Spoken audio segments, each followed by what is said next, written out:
Thanks for choosing this free Anfield Index podcast. If you'd prefer to listen to this or any of our other shows without adverts, then now's the time to check out Anfield Index Pro. With AEye Pro, you can supercharge your entire listening experience. You'll not only get all of our podcasts without the ads, but you'll have them far faster with our quick publish feature available exclusively for subscribers. AEye Pro also puts you in the heart of our sound studio, with an option to listen to many of our shows live and interact with the podcasters in real time as the shows are recording. Upgrading couldn't be easier. AEye Pro is available on all popular podcast platforms, and we have our own apps for Apple and Android. Just head on over to AnfieldIndexPro.com and get started today. Hello and welcome to AEye Scouted on Anfield Index Pro. I'm Dave Hendrick, joined as always by Mr. Karl Matchett. How are you, sir? Solid 7.5 out of 10. How are you? About a 4 out of 10, but that's just how things go for me at the minute. But at least I'm not having to watch Liverpool play football at the minute, so that's a positive. I'm taking that as a positive. When we come back into this international break, they're going to be winning games of football. I look forward to it because there's not a lot of evidence at the moment to suggest that will be the case. But there's lovely rest taking place at the minute for a couple of players. Lovely rest. Yep, James Milner is rehabilitating his energy levels for you. He'll be refreshed and he'll be able to give us a good 7 minutes in our first game back. But unfortunately, it'll be the first 7 minutes of the game, and then it'll be crap for 60 before Klopp takes him off. Anyway, we're not here to slander James Milner today. That's another day's podcast. Today, we are going to talk about Christmas. Or in footballing terms, we're going to talk about the Winter World Cup, which will take place in Qatar in November and December. And today, we're going to talk about groups A, B, C, and D. So we might as well start with Group A, which contains the host Qatar, Ecuador, somewhat surprise qualifiers out of South America, Senegal, who I think everybody thought would make it, and the Netherlands. So there is some Liverpool interest here, obviously, with the Netherlands, some former Liverpool interest with Senegal, and maybe a bit of future Liverpool interest with Ecuador. And then there is Qatar. I don't know where you want to start with this, but this was your idea, so I'm going to let you lead the way. Okay. I guess, first of all, we'll offer a minor explanation in that we decided that the only time we're really going to get to do these World Cup previews is now during the international break, because the rest of the time, obviously, unless more fixtures are cancelled for more reasons, is going to be fairly relentless all the way through.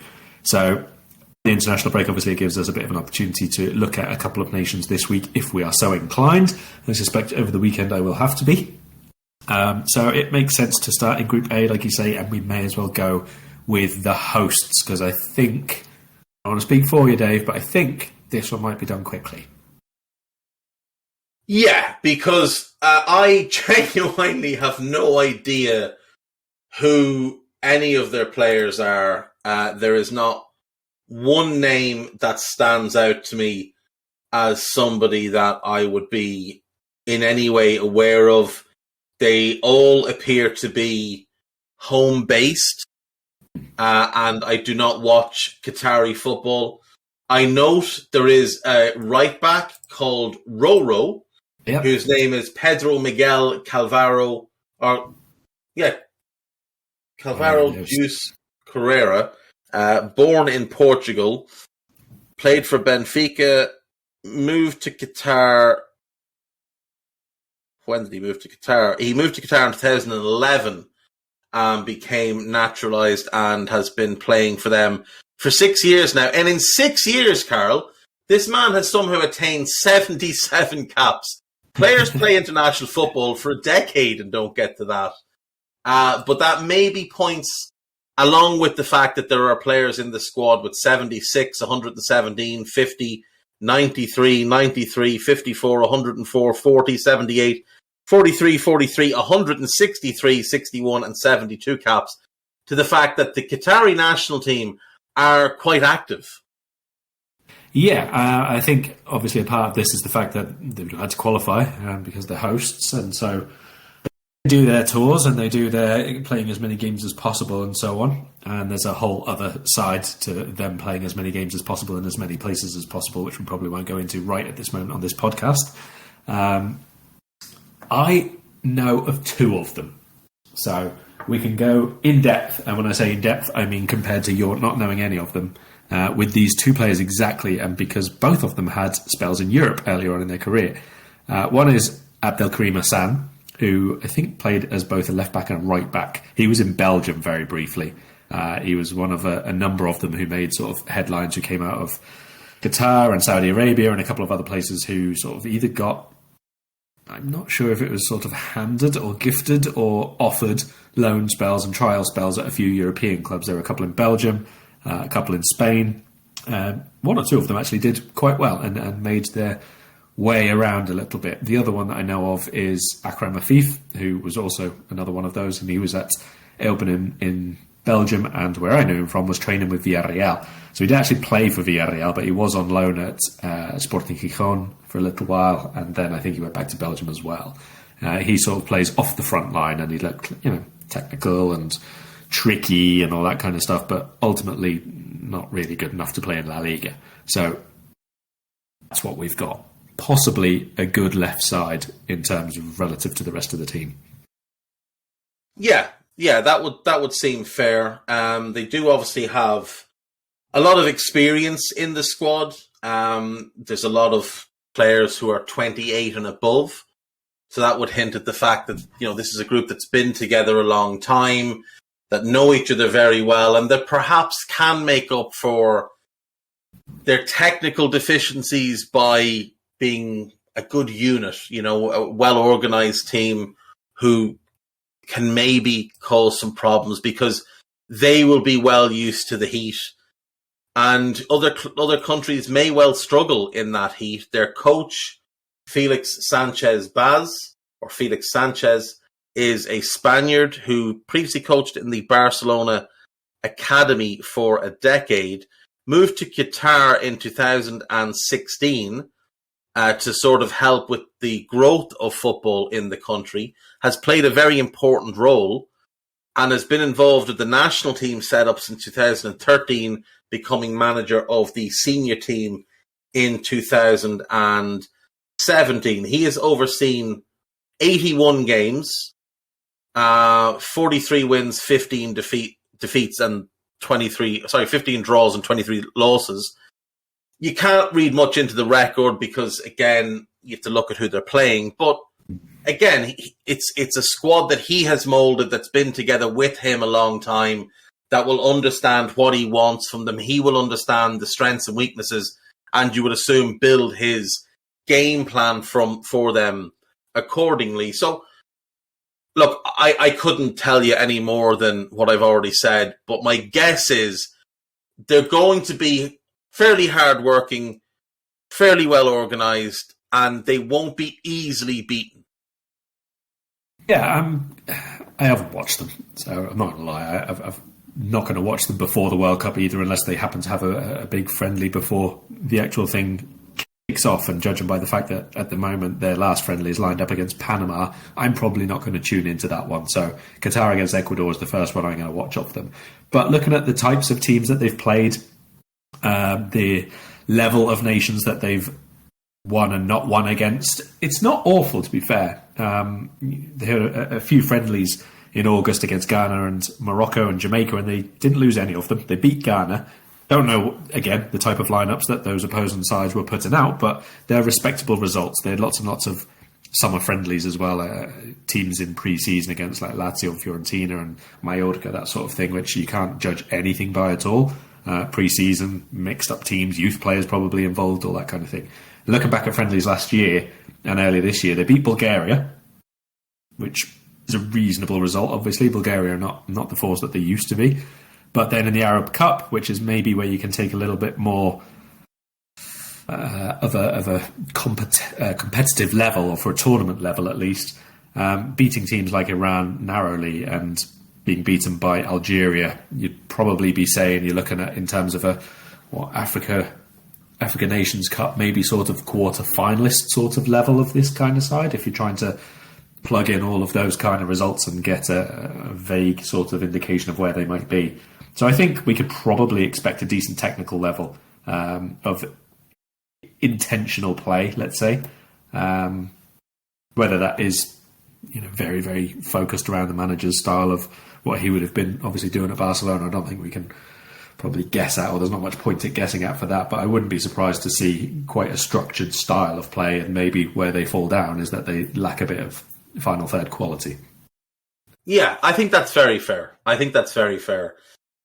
So we'll park them, and look, it's kind of fun to not know much about a country at the World Cup, especially the host country. This is very unusual, because even when it was Japan and South Korea, we still knew about a lot of the Japanese players and some of the South Korean players. When it was in South Africa, we knew about a lot of the players. We'd seen players that weren't still in the team at that point, but had been in the team during the development of South African football. We'd seen a lot of them come to Europe, and some of them came to the Premier League. So we had some familiarity with South African football, as we had with Japanese and with South Korean football. There's no real familiarity with Qatari football, other than, a few players in recent years at the tail ends of their career have gone to Qatar to finish out. The likes of Xavi, for example, went across and finished his career there. But nobody was watching. People might have watched one or two games just out of morbid curiosity to see how it was, but nobody was watching on a regular basis. So let's move on. Let's look at Ecuador then. These, I think, are one of the surprise qualifiers for this competition. But there's a lot of very good players in this side. Now, for many years in the Premier League, we didn't have much in the way of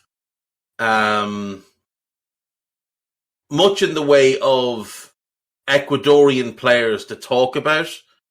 But in recent years, there has been a couple who were very good. I mean, Ener Valencia was at the Premier League level for a couple of years, and he was a decent player. Am I right in thinking Antonio Valencia was also Ecuadorian? Am I right with that? Yes, he was indeed. And he was a good player for a number of years for Manchester United. But this squad, I see at least three players who would make me want to watch Ecuador games. I really like Purvis Estupiñán, the left wing back at Brighton, who was at Villarreal, had been at a couple of different La Liga clubs while owned by Watford. Piero Hincapié, the centre-back / left-back from Bayer Leverkusen, in my view, is one of the best young defenders in Europe. And I'm really excited to see what he's going to become over the next couple of years. And then there's Moises Caicedo, who I just think is absolutely a special talent, who right now is probably top of my list of players that I would like Liverpool to go and sign in January. There's also one other in Gonzalo Plata, who was at Sporting, is now at Valladolid, who excites me a bit as a winger. But Caicedo and Hincapié are the two that stand out, and I do really like Estupiñán. Yeah, I think there's quite a few of these players actually are very, very watchable. In midfield, Carlos Guerrero is another one who I've actually liked watching for quite a long time since he was at Dallas. He plays in Germany now, with Augsburg. Very, very hard working, really good box to box. You can use him as a defensive midfielder as well.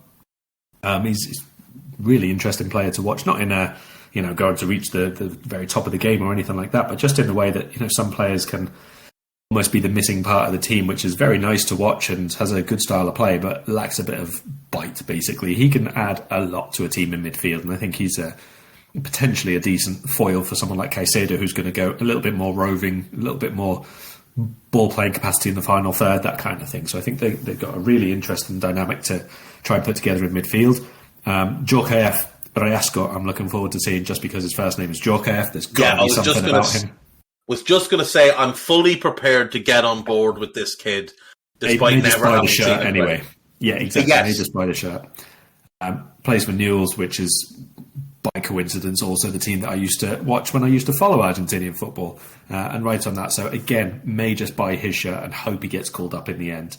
One thing to note about Ecuador is there's a very, very tiny, small chance that they might not play up the World Cup, but we should just note it just in case. Obviously, he finished in the qualification places, but they played Byron Castillo in most of those matches, and Chile have put a case in with FIFA basically saying that he was not eligible to play for Ecuador because he was born in Colombia and wasn't registered properly and all the rest of it. So FIFA have thrown that case out, but they're going to take it up to CAS more than likely.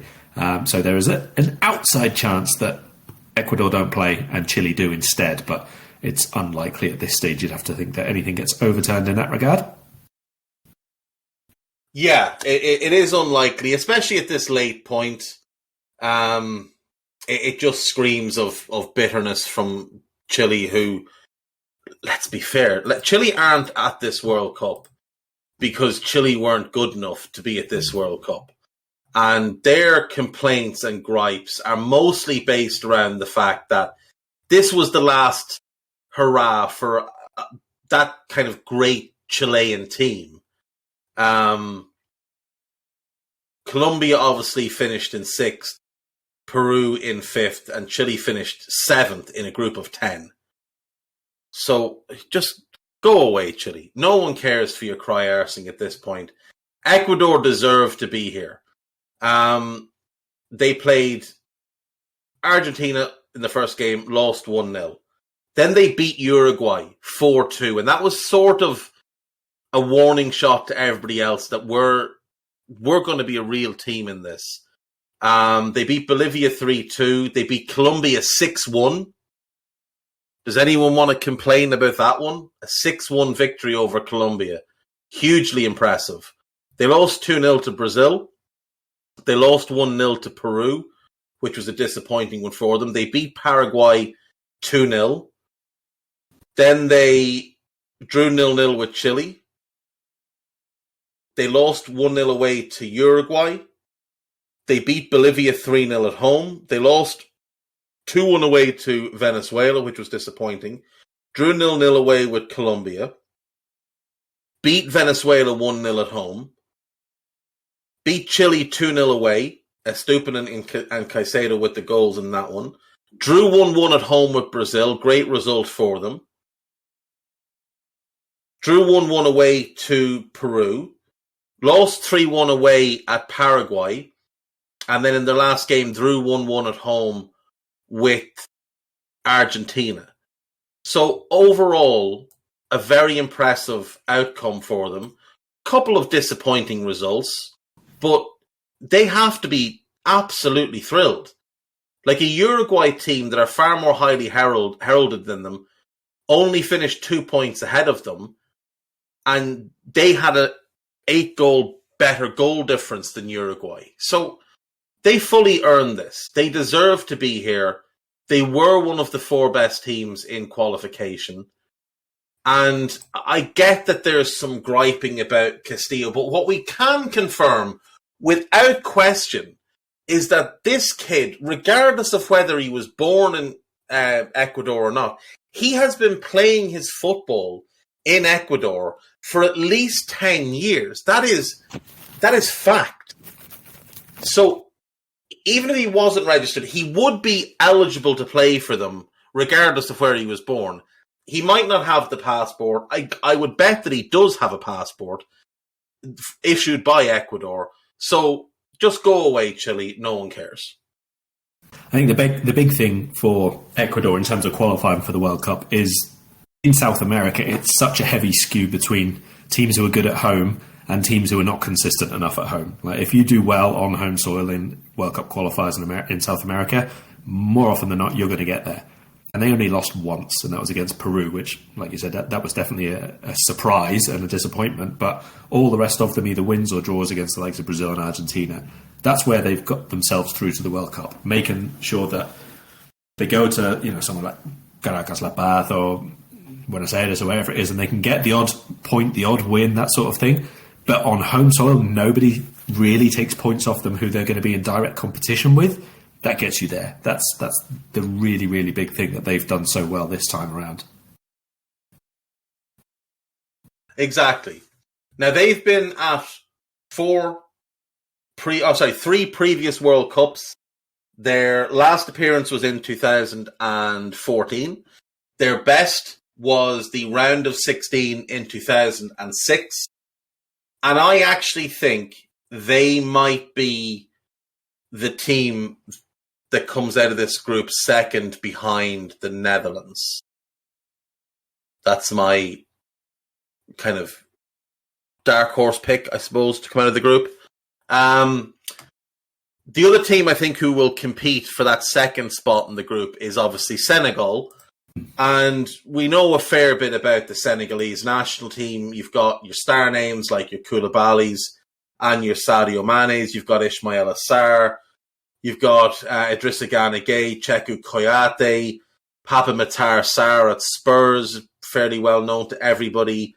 Moussa Niakate of Nottingham Forest, part of the squad as well. It's a fairly well-known...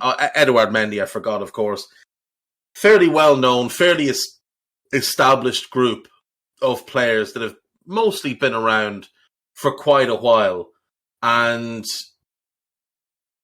I think everybody will have fairly high expectations of Senegal going into this. The reigning AFCON champions, they finished top of their qualifying group ahead of Togo, Namibia and Congo, 5 wins and a draw.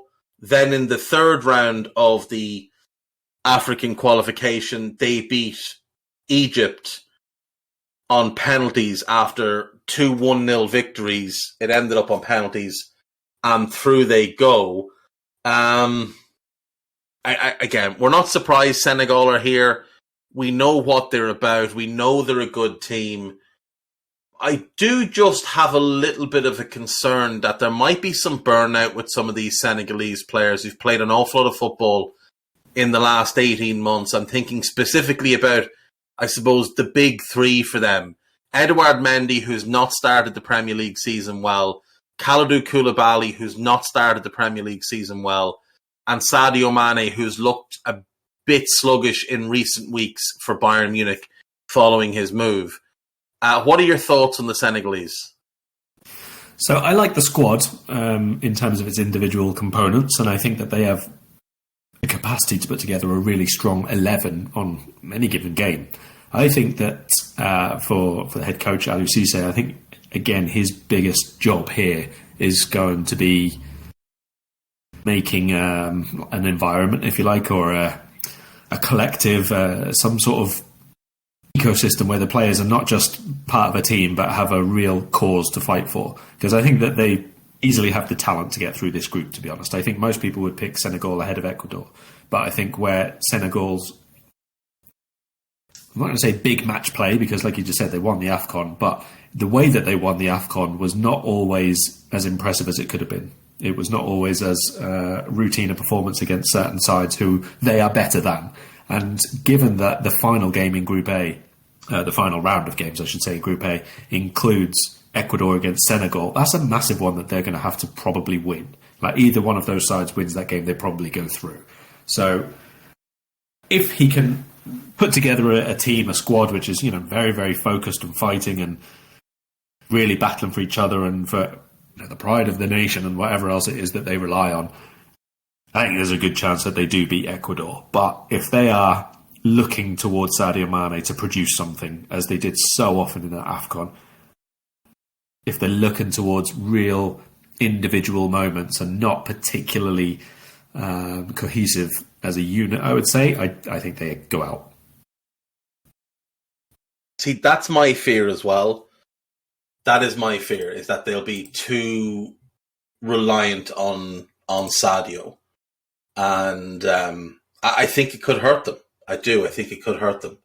I think that Senegal are probably the only side that I would say Qatar the type of team that we expect Qatar to be, maybe, or the level is more important, is the team that they would surprise, let's say, and take something off. I wouldn't see them doing that against Ecuador, who are a much more forceful unit, a much more well-organised side with a lot of fighters in midfield, a lot of battling players all over the pitch. I wouldn't expect that Ecuador side. It might draw and be blunt in attack or whatever. I wouldn't expect them to lose a game like against Qatar. Whereas I could feasibly see Senegal slipping up. Yeah, you could just see it all. Like Senegal dominating the game and then things breaking down in the final third because they're always looking to give it to Sadio, and Sadio just has one of those games where things bounce off him. I'm quite keen to see how they go with the centre forward, to be honest, because obviously we know Mane could just end up being there, but if they play him and Sarr a little bit wide, for example, and then Boulaye through the middle, that's a very different way of attacking. Look. Yeah. So they do have a lot of options to change around that attack if it's not working. And obviously Pape Matar Sarr is really highly rated. I've not really seen too much of him, obviously, because he doesn't really play for Spurs or anything like that. But there are a lot of players in this team or potential team who are match winners. But it's definitely about finding a cohesive unit, a way of the build-up play, getting those players into the right areas, playing at decent speed as well. I have to say, at this point, some of the pitches at the AFCON were atrocious, which does make it very, very difficult to play.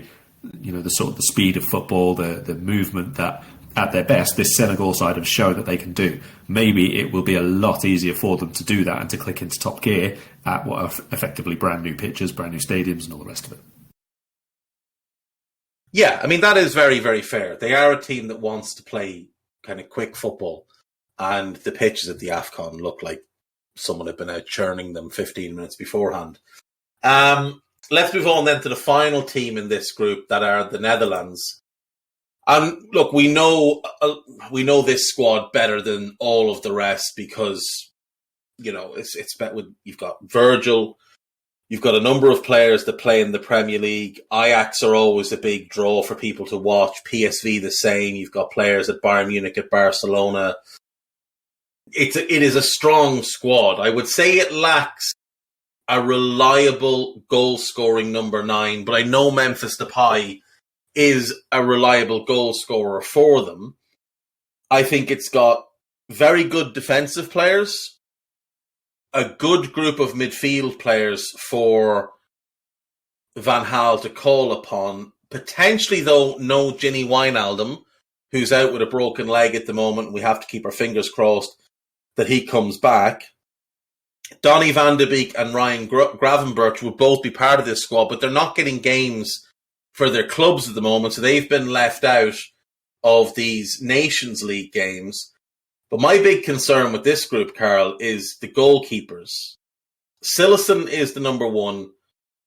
I don't think he's great. I think he's okay, but I don't think he's great. I think he's fallen off quite a bit from where he was a few years back. I think there's a reason he's back playing with NEC in the Netherlands when, this guy moved for 35 million a few years back. Mark Flecken is the primary backup. He's got 4 caps. The other 2 in this squad, Remco Pasveer, who's 38 and has no caps, and Andries Nobbert of Herenveen. Others who've been called up recently, Tim Krul and Justin Bijlau. I wouldn't have faith in any of these goalkeepers, and I think that could be what lets them down in this tournament, because I think you could see a world in which they have the best defence in the tournament with the likes of Virgil, De Ligt, Timber, Nathan Aké, Stefan de Vrij, Daley Blind, Malacia, Wrench, Dumfries. It's a really strong defensive group, but I just don't like those goalkeepers. Now, in their qualifying group, they finished top of Group G, 2 points clear of Turkey, 7 wins, 2 draws, 1 defeat. That defeat was the first game away to Turkey. But since Van Gaal took over, they have been, I would say, significantly better. They're unbeaten under Van Gaal, 9 wins from 13 games, 4 draws. What do you make of the Dutch? Do you think they can go far in this competition? I do, but I do still have reservations over the fact that he's like quite insistent that they have to play the 3-4-3, 3-5-2 sort of setup. I think it's a little bit restrictive in attack for them at times. I don't like the fact that a few players like Bruno Martins Indy is back involved in this squad, who feels like he should have fallen out of favour about a decade ago, probably about the last time that I bought him on Football Manager. Again, the goalkeepers, I agree with you that they needed to find someone that they needed people like Uzur and Zoet to go and be as good as they could have been, and they haven't. I think Remco Pasveer has got a really good chance of actually starting this tournament as the number one, and considering he's uncapped at the moment, it tells you quite a lot. And he's 38 years of age. He's waited a long time. He's in good form, and he's playing for Ajax. All of that stuff probably puts him ahead of everybody else in terms of what his current level of ability is. And at a World Cup, for someone like Van Gaal, who can be a bit pragmatic at times, I wouldn't be surprised to see him rock up as the number one, to be honest. I would expect him Krul to still go as well if he is fit for it, but maybe not. The defence is, they've got so many good options that I can understand playing the three. It's the way that they play the outside centre-backs is not really conducive to the very best of modern football, let's say. A lot of the teams you see playing a back three, you'll have one of the centre-backs pushing really, really high up. They can almost be a wing-back themselves in build-up play at times, decent pace, they should be really, really solid in the air for everybody that they've got. But they've really struggled sometimes off like set pieces in recent matches. And when I say recent, obviously I'm talking about the last 3 months across the last 5 games or so. Netherlands-Belgium is one of the Nations League games this international break, which is definitely one I will watch to see who out of this midfield group impresses, because you've got to think that maybe at least one of them is going to go who's not a definite starter all the time, like Kenneth Taylor, for example. We've seen him be really good in the Champions League already this season. He's making waves, let's say, for this Ajax team. He's only 20 years of age. He's uncapped. He could force his way in ahead of, let's say, Wijnaldum if he's not back from injury. Gravenberch if he doesn't play. I suspect Gravenberch goes anyway to the World Cup, because a player of that talent you want to give that experience to as well. I think that would be quite important. I'd rather take him than, let's say, Donny van de Beek, for example, if only one Davy of them Klaassen could go. Yeah, Klaassen maybe as well. Klaassen, again, though, back in with Ajax and playing a semi-regular role, you're probably going to take him if you want like one really experienced player to go with a couple of people like Theon Koopmeiners, who I think is a really good player to come in and be a starter here. If they get the midfield right, and especially that sort of support and forward for the two strikers, if they keep the two, they've got a chance to do well. But I don't think that the setup allows this group of players to play the best football or the most winning football in the difficult matches. See, I think this squad is just made to play 4-3-3. Like, if you play Jurien Timber at right back, De Ligt and Van Dijk in the middle, and Malashi at left back, that's a strong back four. And then in midfield, you've got Koopmeiners, you've got Frankie, and then you've got one other spot. Now, that could be Kenneth Taylor, that could be Gini Wijnaldum if fit, that could be Ryan Gravenberch. That's a good midfield. Up front, you'd play Gakpo off the left, you'd play Memphis through the middle, and then you've got either Bergwijn, maybe Daniel Malin, if you wanted to take a chance that he can find his form, or Noah Lang, who can be that kind of creative outlet and that ball carrier. Like, for me, that would be quite a decent squad. Or Danjuma, as you mentioned, he's another one that can play wide, so you could play him on one side, Gakpo on the other, and then Memphis as your 9. I just think there'd be better balance to that than what we've seen when they've played the 3-4-3. Now, admittedly, I have left out Denzel Dumfries, but I think Jurien Timber gives you more defensive solidity, which I think is important. There's a lot of talent available to him. I just don't know that he's going to make use of it, because I think in his mind, he has his way of playing, and his way is better than everybody else's, because unfortunately, he still thinks it's 2012, the last time he was an elite manager. And I think him and the goalkeeping situation is what will hold this Dutch team back, because there's definitely the talent there to make a deep, deep run to maybe the semi-final stage. I just don't know that Van Gaal will put players in the best positions to get the best outcomes. Let's put it the other way around. Is there any danger that if the system is not quite the most beneficial it could be, and this isn't just us saying it, to be clear, some of the players have also said it. They've spoken, and some of them would prefer a 4-3-3. They've asked the manager and the coaches, but the manager says they're sticking with it, and so they're fully behind it. There's no mutiny here, but they have voiced the opinion that maybe it would be better, but they're sticking with it, so fine. Is the danger then that with people like Wijnaldum is out, Van Dijk, let's be very clear, is nowhere near his best level at the minute. The goalkeeper's not the greatest it could be. People are included, like Hateboer has not been in very good form. He's been playing recently. Malacia is still relatively new to the scene. They don't have an absolute guaranteed source of goals in attack, or even two clear starters alongside Memphis. Could they go the other way and go out of this group? Senegal first is a really hard game if Senegal play well. It is. Senegal is a tough one to start with, but they do get the easiest last game in Qatar. And the games do get easier for them because I don't see, you know how you said earlier you don't see Ecuador losing to Qatar? I would have great trouble seeing the Netherlands lose to Ecuador. Agree. I could see that one being a draw. At worst, I'd see that one being a draw. The Senegalese one is the one. But if they take a point from Senegal, I think they're safe. Because they will beat Qatar. And they will, I think, at worst, get a draw against Ecuador. Much depends on Virgil. Because if Virgil plays at his best, they're not losing any of the 3 games. And they will win at least one. So, for me, Virgil's definitely not at his best, but I do think he's playing within himself because he's trying to avoid getting hurt. He doesn't want to miss this World Cup. This is his one and only chance to lead the Netherlands into a World Cup as captain. He won't be, I don't think. Well, to be fair, there's no reason he couldn't play at the next World Cup. He'd only be 35. And in all likelihood, Thiago Silva's playing at this World Cup and he's never been as good as Virgil in his life, and he's 43. So he could play, but I think he's probably looking at this thing, and I miss the Euros.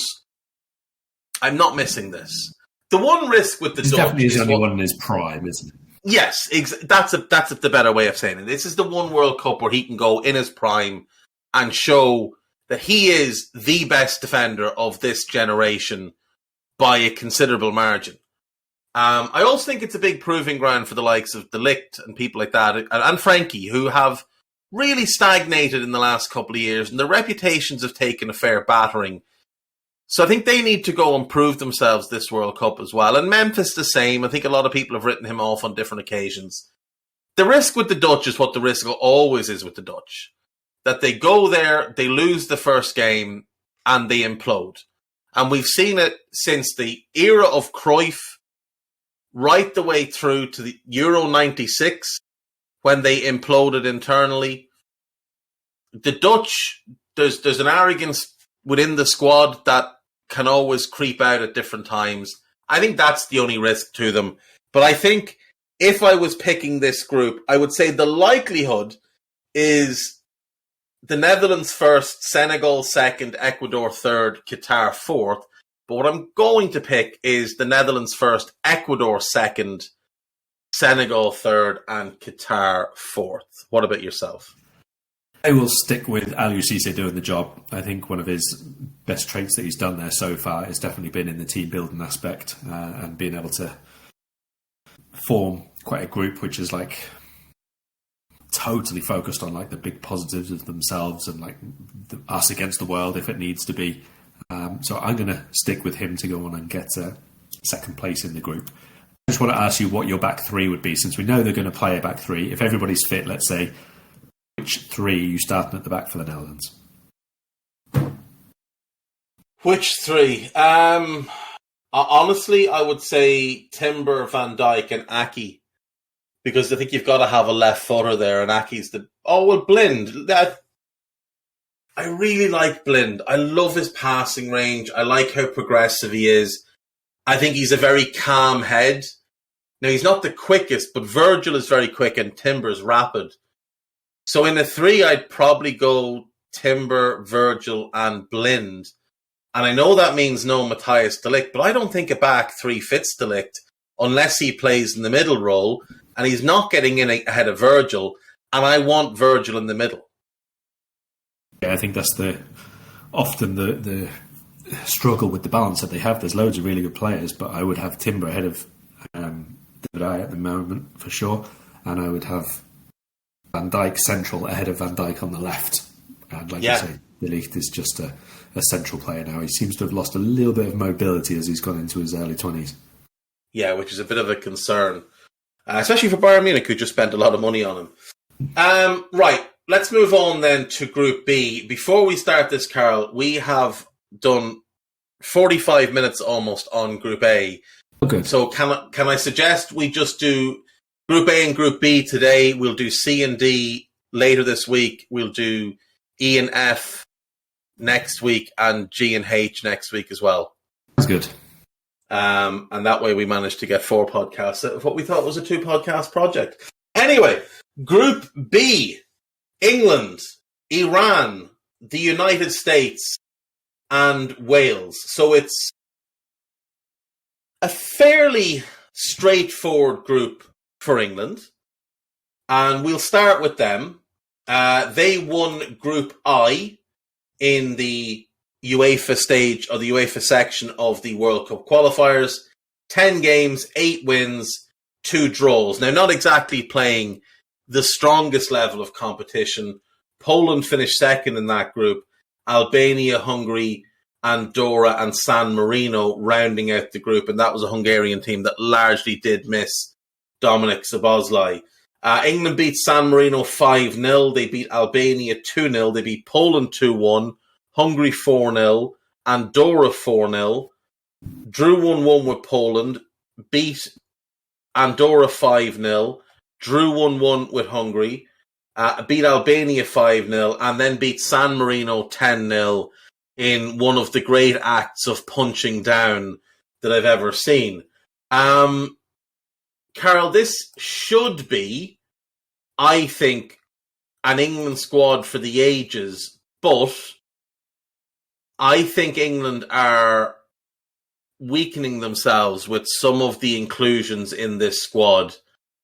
And I have serious doubts over Gareth Southgate when it comes down to it from a tactical point of view.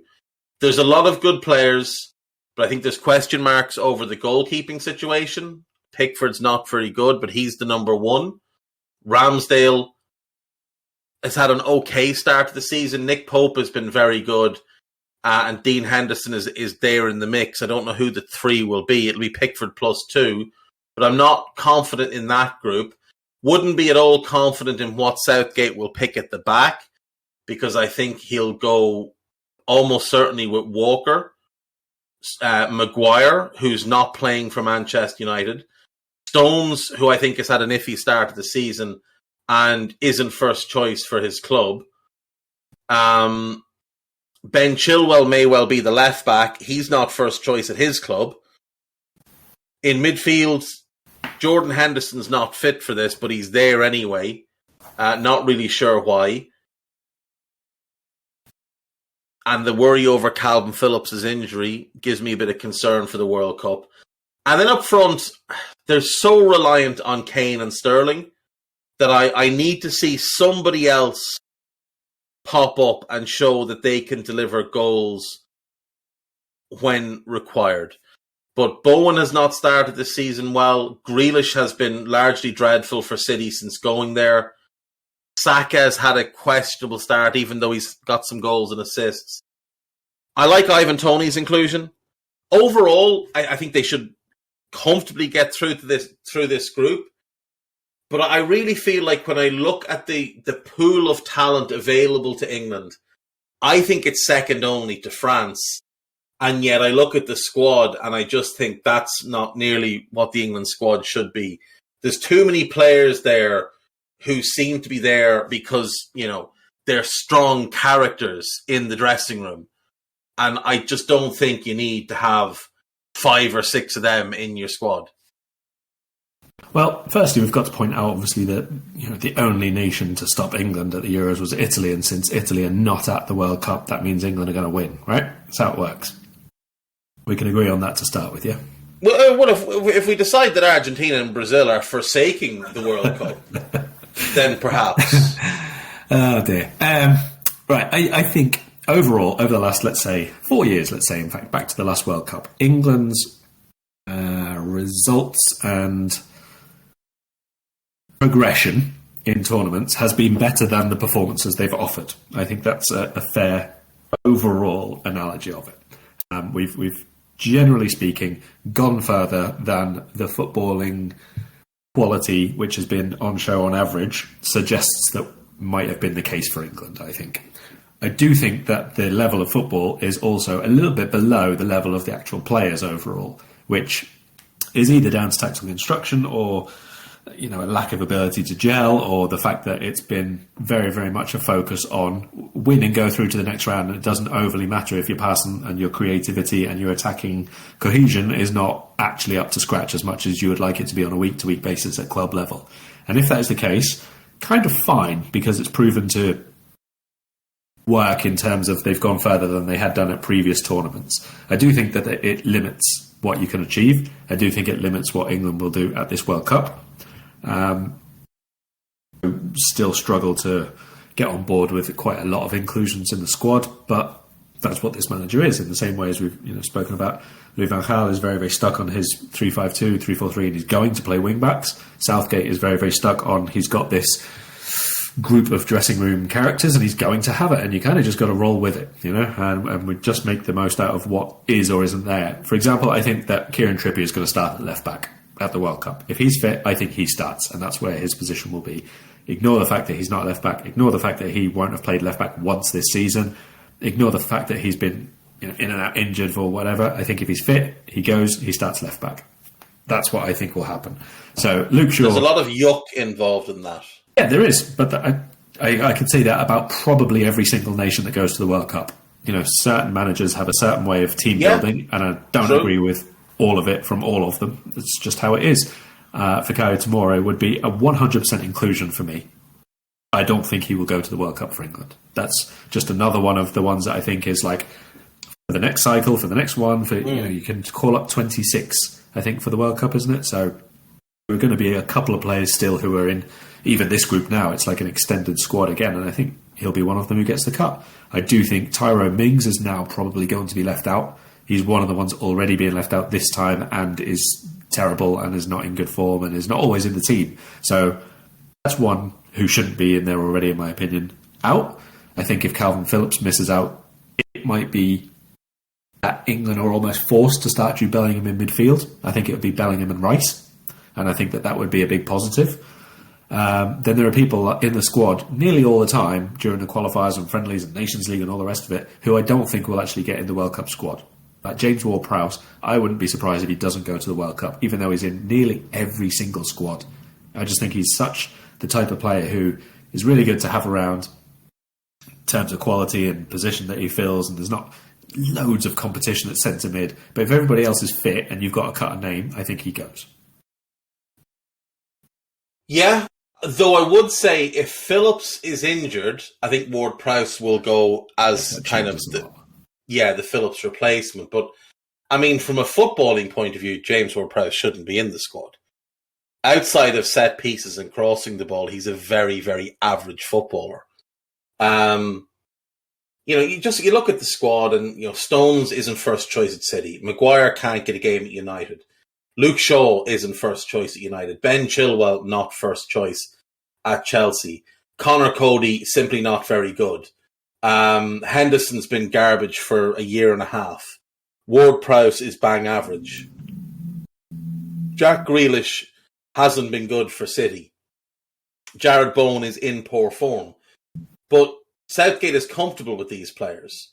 Bowen obviously only has the 4 caps, but he's been a regular fixture in the squad now for about a year. It just doesn't seem like there's any merit or meritocracy in this squad. It doesn't seem like he picks based on form. It doesn't seem like he picks based on ability. It seems like he picks based on who he likes as people. And I agree. I think Mings has probably worked his way out of the squad, but I don't think Tomori or Guehi go either. If we look at that group of defenders currently listed, I think Tomori and Guehi miss out, and I think Trent might miss out as well. Because I could see him bringing Walker, Reece James, Trippier, Shaw, and Chilwell as 5 fullbacks, with Trippier kind of the one who can play both sides, even though he can't really play on the left. But I think you might be right. I think he might start on the left. If he plays the back 3, I think he'll start. I don't think he'll play there if they play a 4, though. I can't see England playing a back 3 in too many of the group stage games, to be honest. Might be a thing for later on, but... Against good teams, I think they will. So I could see it against Wales. Maybe. I do think Trent will go if he's fit. I don't think Luke Shaw will if he just doesn't play anymore for United, because he's hardly getting any game time at the minute. It's fine. He does Maguire. He's going to start. Yeah, Maguire is a bit of a special case, though, isn't he? Because he's been captain. He's a very special case in a lot of ways. He's the captain of United, and he can't get in the United team. Yes, and I think that there is an element of English football which is trying to resuscitate that. And I wouldn't be surprised if that is one of the reasons. Like, Tyrone Mings probably had more minutes than Harry Maguire, even though both of them basically started the season out of the team. Well, yeah, because Mings has played, I think, all about 1 game since. And Maguire played the first 2 and was then dropped. And has probably played 20 minutes in the league since. And I think he played in one of the Europa League games and was awful. Anything I would say about these Nations League games coming up, obviously they're against very, very good sides, Italy and Germany, so I wouldn't be surprised to see England play a back 3 at least once there, and they have called up 2 centre-backs who specifically play better at the centre of a back 3. Obviously Conor Cody you mentioned, and Eric Dyer is the other one, who in a back 3 for Spurs, as I've said before, he is functioning very well for them in terms of doing most of the things that you need. He's been good since January. Yeah, he has moments where he, misjudges or whatever, but in terms of just being a quite reliable, clearing the ball, holding fort, and even passing out relatively sensibly, pretty good, I think. So if they do want to play the back 3 for these games, for example, to give them a bit of a proven ground for who might be in that role, I do think that a good performance from Dyer in one of these might mean Cody doesn't go overall. That's a fair point. That is a fair point, and he's obviously got a lot more international experience than Cody as well. It's just that he has moments regularly. Yeah, it's just he has moments where he remembers that he's Eric Dyer and he does stupid things. But I could definitely see England playing a back 3 of Stones, Dyer, and Maguire at times. Walker on the right side as well. Or Walker, but he's going to be in the team one way or another.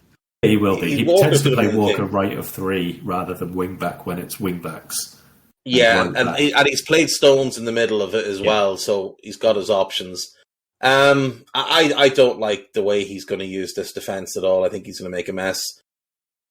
The midfield, like you, I'd like to see Rice and Bellingham, though I'd rather see Rice, Bellingham, and Phillips as a 3, because I think Phillips would give you more balance in there.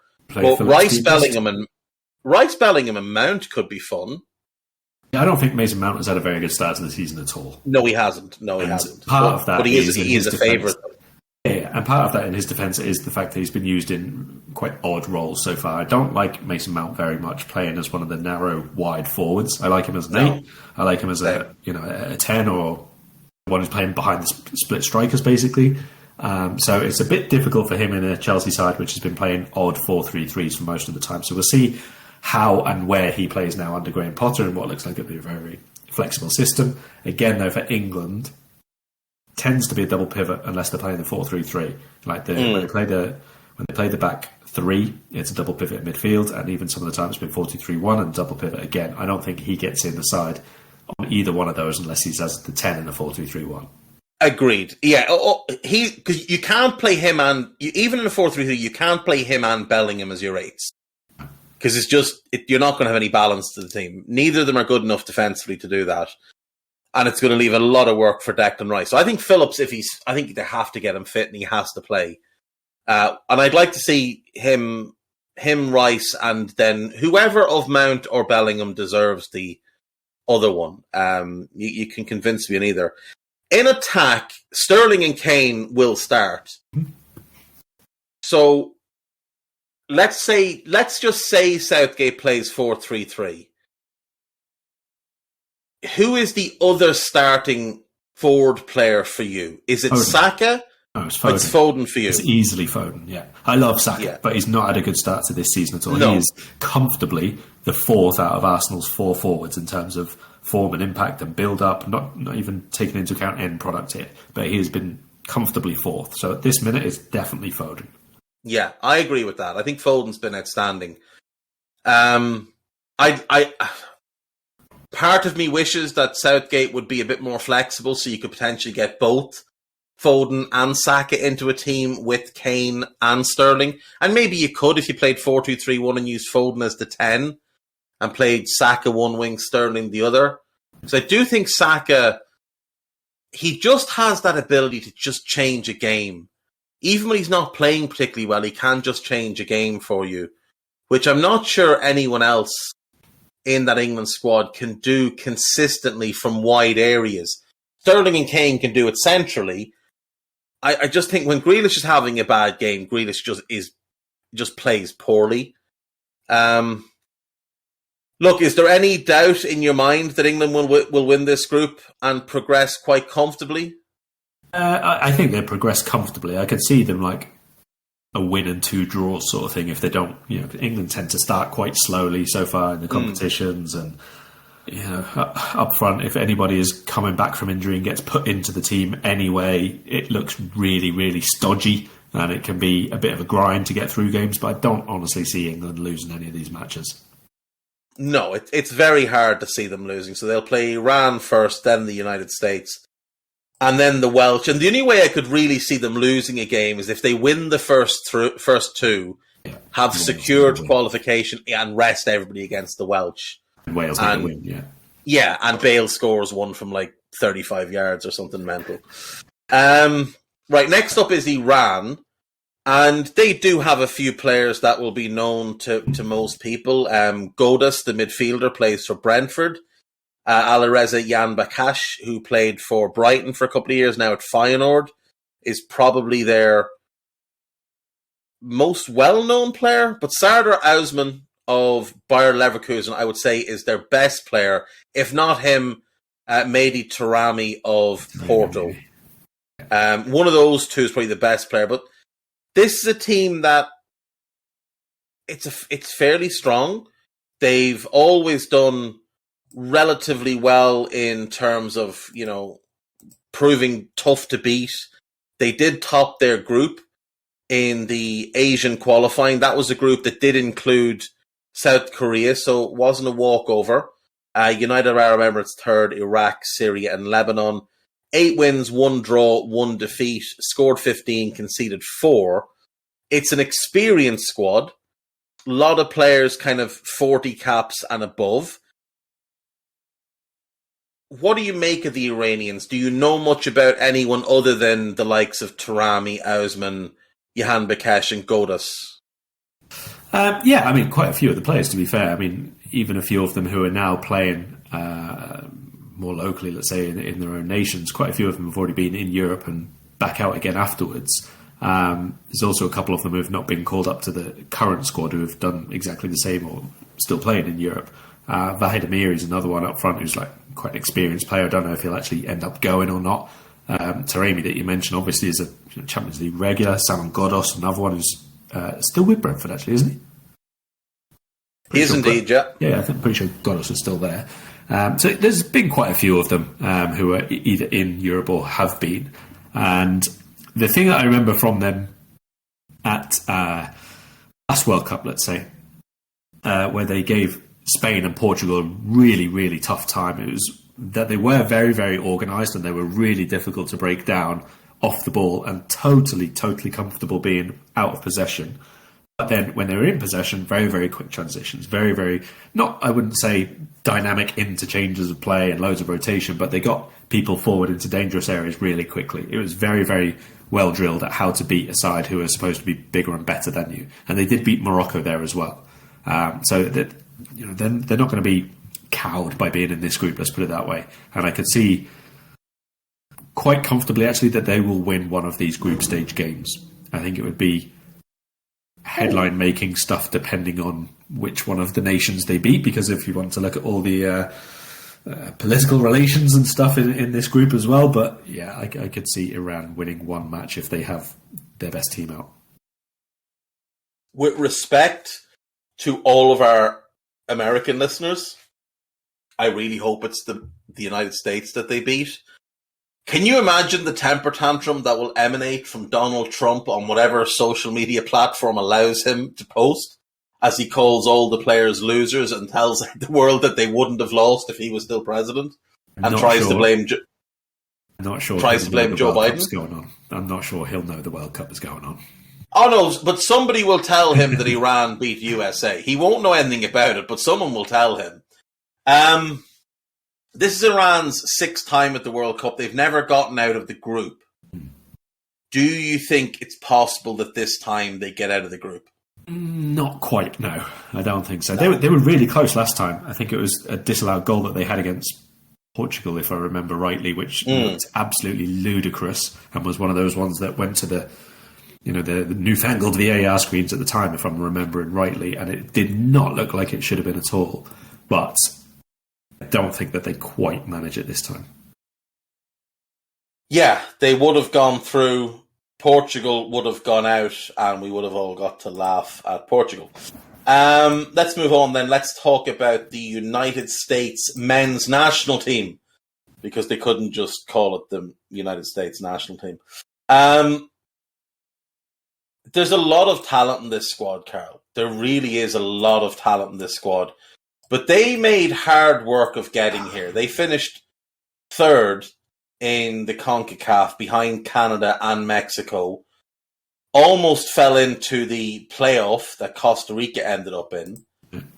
And there's a flattering to deceive kind of persona around a lot of these players. So Sergiño Dest, most people will know, currently at AC Milan on loan from Barcelona. I think everybody knows Weston McKennie, Tyler Adams, Malik Thielman's one to keep an eye on. If you haven't seen him, he's up at Rangers doing quite well. Christian Pulisic, also known as Ener he is, or what's the other one? Oh, Magadona. He is probably the best known player, the biggest star in the team. But there's other really good players like Gio Reyna, Ricardo Pepe, Yunus Musa, who I'm a big, big fan of. Timothy Weah, son of George, who's one of those players who always flatters to deceive. Cameron Carter-Vickers of Celtic, Anthony Robinson. These are players that might be in the squad in terms of defenders. Who stands out for you? Who are the players you really like? Because you watch quite a bit of MLS. Which players really... Oh, and I missed, of course, Aronson. The two Aronsons, both of whom are very talented. Who stands out for you in the squad? Give me 2 or 3 names that you really like from this group. Okay, so first of all, United States are probably the side at the World Cup who annoy me the most, because there's the biggest discrepancy, I would say, between squad talent and actual output. They are... Think about what I was just saying about Aliou Cissé, and like one of the big things that he's been able to do is like put Senegal into like a cohesive unit at times and get them on the same wavelength and get them fighting for the same cause and all the rest of it. It's like the complete opposite at the minute with the US. And like for quite a long time now, I've found it difficult to get on board with what Greg Berhalter's trying to do. We've spoken actually previously about the number of friendlies that they play, the number of call-ups that they have for all the different types of competitions that they're in and all the rest of it. And I do think that has contributed towards it being a real muddle. Like even now, I don't think I could probably pick more than 20 who are definitely going to be in this 26-man World Cup squad, because there's such a lot of chopping and changing still. So a couple of them that I really hope do go, because I want to see more of them. because I like them. Calvin Acosta is one of them in midfield, who I've always been quite an admirer, let's say, of, not a fan so much, but he's played in MLS for ages and ages, Dallas and Colorado, and he's at LAFC now. So assuming no fitness issues, this is a midfielder who can play centre mid or wide mid. It'll give you all the running, really good final third entries, ball carrying, ball winning, really decent. Tyler Adams, because I think he's had a really good start to the season, maybe up until the last sort of week or two where I think Leeds have been a bit all over the place in terms of shape and everything. But I really like Tyler Adams. I think he's such a good all-round player, and he's the type of player who everybody needs in their team. He will do all the work for you. He will cover in for people completely selflessly. He will fill different positions when turnovers happen. He sees that space. He's a really intelligent player, I think. And then I would probably pick out of forward line. I'm not going to pick like someone like Gio Reyna because we already know that they're really good and have had injury problems and stuff. But one I do hope goes, I'm not 100% sure he will, he should do if he's fit, is Jordan Morris. He's been at Sounders for about 300 years now or something like that, and he's still only like 26, 27 somehow. So he plays either up front or off to the side, out wide, and he's a really good forward, I think. He lacks a little bit of finesse in front of goal and maybe is not as clinical as he could be, and that's why he's been obviously pushed out wide. He had a little short loan spell with, I want to say, Swansea a few years ago, which didn't really amount to an awful lot, unfortunately. But I just generally think in terms of his movement, his work rate, his sort of mix of ability in the air and on the ground, he's a really good forward to have. He's probably not going to be a guaranteed starter, and if the game's not going according to plan, he'd be one that you pull off anyway. But in amongst people like Pulisic, who can be a match winner, Gio Reyna, who is really talented but unreliable at this stage of his career still, Jordan Morris is just a bit more of a solid one you can rely on. I wouldn't be surprised, for example, it would be one of him or Josh Sargent in the team every single time, let's say, something like that. Someone who's going to do loads of running for you, be a decent outlet, hold the ball, dirt couch, work hard. Basically that, exactly that. Yeah. Someone who is probably not as good as Dirk Cow in front of goal and all the rest of it, but someone who is, in terms of the rest of the team, going to work really, really hard for you and help you out of tight spots and could help you win the match as well. I wouldn't be surprised to see like Aronson play a really big role because I think he's superb. He is star quality. Christian Pulisic, they still haven't really figured out how to use him, partly because no club has really figured out how to use him. I think he was always best at the tip of the diamond for the US, but this is a long time ago now. He's still only, 24, Pulisic? 24, 24 the other day. Yeah, so it's like 18 and 19 when he was playing at the top of the diamond, and he looked like that's where he's going to be now for years to come. And it's still not exactly clear how to best use him. So I wouldn't be surprised if people like Ricardo Pepi don't go, to be honest, because it's not quite worked out for him yet, and he's still very young, obviously. And as we've said before, they have about 7,000 other people trying to get in the squad as well. Timothy Weah, I wouldn't take myself. But there should be enough interesting people here in this squad to make it a very, very watchable team. But I don't think that they have anywhere near the cohesion in the team, the real set ways of playing, depending on how the game is going, especially when they're trailing. I just don't like how this team is put together at all. No, neither do I. And, we touched on this before. In the last 12 months, the US men's national team have called up 61 players. 61 players. I'm sorry, I don't care what country you are. There are not 61 players good enough to play for you at any one time. Now, I get that they play a lot of friendlies and they're involved in 43 different tournaments. And that's fair enough. Maybe what the men's national team need to do is create a B team that takes part in friendlies against lesser opposition, and some of the, like a development squad maybe will be a better term than a B team. But your A squad should remain largely the same unless someone has a drastic falling out of favour or someone outside of it really pops and deserves to get in based on. So you might have a group of, let's say if you're calling up 26, you might have a group of 35 that is your kind of A group. And then your B group has like 9 of them and another 20 or whatever. And that's it. There should be very little crossover. Like I say, maybe 9 players that could be on the fringes of it in different areas. But this idea that they should have 61 players called up in the last 12 months, most of whom got at least one cap. There are 1, 2, 3, 4, 5, 6, 7, 8. 8 who didn't get a cap, and 2 of them are goalkeepers. But there is a lot of talent here. You know, goalkeeper, I don't know much about Matt Turner, but I think Zach Steffen's decent. Error against Liverpool aside, I think Chris Richards is good. I know Anthony Robinson's good. I think Serginho Dest is pretty good. So I've got 3/4 of a pretty good defence. If I can play them regularly together and mould them into what I want them to be, who that other centre-back is going to be, I don't know. Or whether or not there's other better options. You know, in midfield, Tyler Adams is your starting point. Are you playing 4-3-3 or 4-2-3-1? If it's 4-2-3-1, just find the best partner for him. Then find a couple of good backups who can come in. So the likes of Weston McKennie, the likes of Yunus Musa, Kellen Acosta you mentioned. Those would be the guys in that core group. Maybe Luca Della Torre of Celta Vigo, who's a decent enough player. Maybe he could be one that you consider. And in attack, like you say, I mean, Pulisic is super talented. So find the best use of him and build out accordingly from there. And if it's in a 4-3-3, and maybe the best use of him is to play him as a false 9 and put a Morris or a Sargent on one side and a Gio Reyna on the other side, and maybe that's your best balance. But this whole chopping and changing nonsense is what is holding back the United States. I don't think Berhalter's any good at all. I just don't think he's a good coach. I didn't think he was particularly good at Columbus Crew. It is notable, in my view, that they improved quite a lot after he left. He didn't pull up any trees with Hammarby. He was a solid player.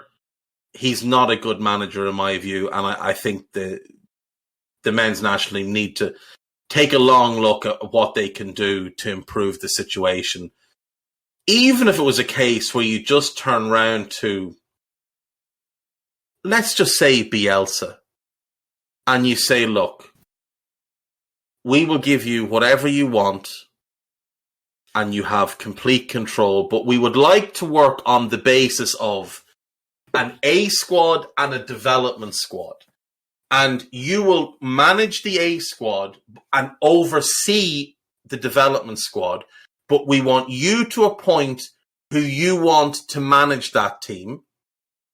Maybe someone that you think could be a good successor to you here. Whoever that may be, and we build from there. You pick your team, you take care of the important games, World Cup qualifiers and things like that, and the development squad will take care of the friendlies and all the garbage and the Gold Cup and whatever else. And you oversee that, so you're like a manager / director of football type of thing. Build it out in your vision. It doesn't have to be him. He's just an example because he's out of work at the minute. But I just don't see them. I don't see them fulfilling the talent that they have while the current plan is in place. Because for me, it's just not right. Tell me this. How does DeAndre Yedlin have 74 caps when he has 0 footballing ability? How does that happen? It baffles me. I look at players, like he's 29 with 74 caps and not very good. And like, you know, I've looked at players over the years with the States who've been like 26, like Jose Altidore. That fella got a ludicrous amount of caps, despite the fact that he wasn't very good for a substantial amount of time. Like he retired from the international team at 30 with 115 caps. 115 caps by then. And he only played 5 games in the last 2 years, which means by 28 he had 110 caps. It's ridiculous. Like nobody should be playing that much that much international football. They just shouldn't. I think in terms of Berhalter, it's quite evident so far that a lot of the big matches they've had, or the matches against either historical rivals or which matter the most, they've lost. That's the really poor thing that he's not really put into place. It's not always about what system he's trying to put in or which players he's even got on the pitch. It is about how you put that team together and what they are fighting for, what they're working for, what they have as this underlying thing which is going to give them the bit of grit that they need. But when you're beating probably like Costa Rica and you lose to Canada in relatively important games at the time that they were, it speaks quite a lot. I think they were quite fortunate not to go into the playoff at the very least, and I think they'll struggle at the World Cup. See, so do I. Can I ask you about one name who I saw a little bit of during the MLS season and who has been linked with moves to Europe? Jesus Ferreira, the young forward player at FC Dallas. Have you seen much of him? Because he had quite a good season in terms of goal scoring, 18 goals in 31 league games. He's had a fairly decent start to life with the national team, 7 goals in 13 games, though 4 of them did come against Granada, which is a bit like getting a free toy in a Happy Meal. Have you seen much of him? A little bit. So I can't say I've seen loads, because Dallas are not one of the sides I watch too much of all the time now. He looks good in terms of his movement. I think his first touch is very good, and I think both of those things are what gets him quite a lot of his goal scoring opportunities, let's say. Maybe not the most in terms of aggression against defences all the time, maybe not in terms of obviously being a particularly tall striker. He's someone you probably need to play alongside or out wide of someone else. So maybe you could see him if they have, like we mentioned before, Jordan Morris or someone like that. You can play Ferreira somewhere alongside him. But again, it depends so much on what system that they play. And really, until that's sort of guaranteed, I find it very difficult to pick, like I said before, more than 20, maybe not even 20, who are definitely going to go. Like, you can understand it's like the last international break before the World Cup, so they want to have a look at a few more players as well. But what are we talking here? 1, 2, 3, 4, 5, 6, 7, 8 players in this squad who have got less than a dozen caps. 9 players. I mean, it's quite a big group who are not very integrated, let's say, already into the squad when you consider who else has been left out and how many choices they have. Yeah. I expect very little from the US. Yeah, I don't either. I'm looking forward to seeing Gio Reyna if he's fit. I always enjoy watching him. I think he's a wonderful young player. The same thing with Yunus Musa. I think he's just brilliant to watch. But I just know that they're going to let me down. You want to get excited by the US team because there's always these really good individuals, but no, they want to let you down. That's what they want to do. There you in. Bastards. Right. Last team then is the Welsh. And the Welsh, of course, have one real star in Gareth Bale, one pseudo-star in Aaron Ramsey, who, to be fair to him, has looked a little bit better for Nice. And then a group of really hard-working players with a sprinkling of young talent that I think the Welsh people should get quite excited by. And those players I think they should get excited by. Brennan Johnson is outstanding. And I really like Sorba Thomas at Huddersfield. I will watch Huddersfield randomly just to watch him dribble the ball. Because I just think he's so much fun. I'm not keen on their goalkeepers. I'm not overly keen on their defenders, though I do think they've got one or two who are quite good. I'm not overly keen on the midfielders, but Bale, Sorba Thomas and Brennan Johnson, I do like. What I know about this team is they're going to be really, really hard to beat. They're going to work incredibly hard for each other. There's an amazing team spirit. and they continue to outperform their talent level. In their qualifiers, they finished second in Group E behind Belgium, but ahead of the Czech Republic, Estonia, and Belarus. They only lost once. That was away to Belgium. They beat Belarus 8-0. They beat Belarus 3-2. They drew with Estonia. They drew with the Czech Republic away. They beat Estonia away. They drew with Belgium at home. They beat Belarus at home. And I've missed a game. Oh, they beat the Czech Republic at home. Then they went into the playoffs, and to their credit, they had to wait quite a long time for the playoffs because of the war in Ukraine, which held up the Scotland-Ukraine game. So Wales played Austria in March, beat them 2-1, which was a great result in itself.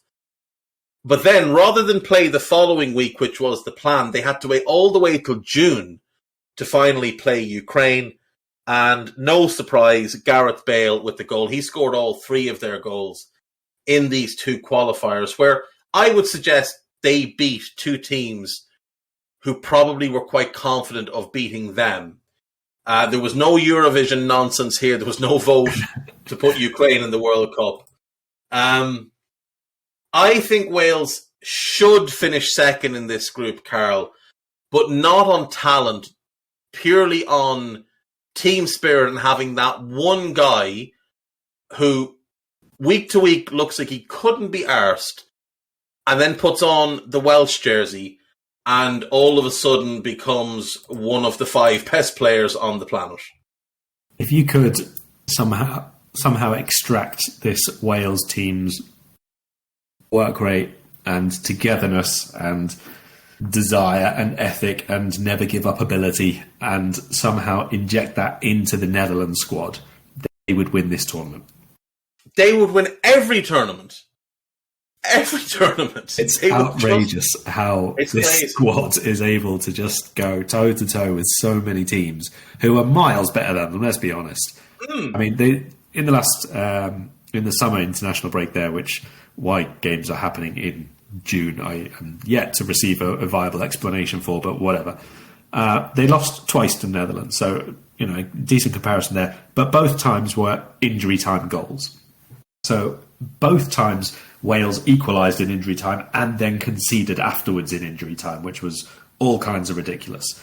But I think it sort of speaks volumes, one, that they're able to be even in that position to get themselves back into a game, which, let's be honest, doesn't matter in the grand scheme of things. I know you can qualify through the Nations League or whatever, but nobody cares. But even in those games, Wales have themselves this ability to be representing Wales, basically. That's what it comes down to. They have this spirit and this squad and this identity of the national team and all the rest of it, and it really, really works for them. And it's going to be really important for them to do that again and to have that again.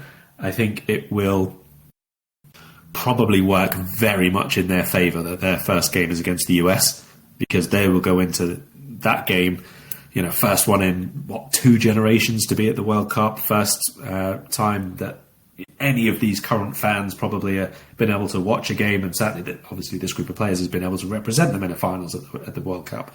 Whereas the United States that we've just spoken about, they're there again, they're there most of the time. They're not set up in a way, they're not really cohesive, they're not really got enough unity in the squad. We don't even know who's going to be in the squad, whereas you could probably pick, I'd say probably 24, maybe 25 of this Welsh squad who, if they're fit, will be there for sure. And then there's maybe 1 or 2 of the sort of the backups or the younger ones who might force their way in or out. I mean, there's like a 17-year-old Fulham midfielder, Luke Harris. I don't even know who he is, so I assume he's in there for a bit of experience in game time and see what he's like, but he's not really going to go to the World Cup.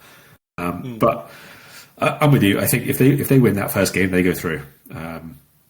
I could definitely see them winning the first one, drawing with Iran, and going through on 4 points if they need to, or 5 points by drawing against England as well. I do think that Wales have a great chance of going through, but that is really reliant on about 5 players being fit.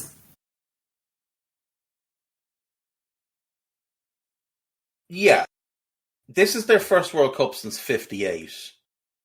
They got to the quarterfinals that year, and it wouldn't surprise me if they could repeat that. But it is heavily reliant on a certain core group that they just can't really deal without.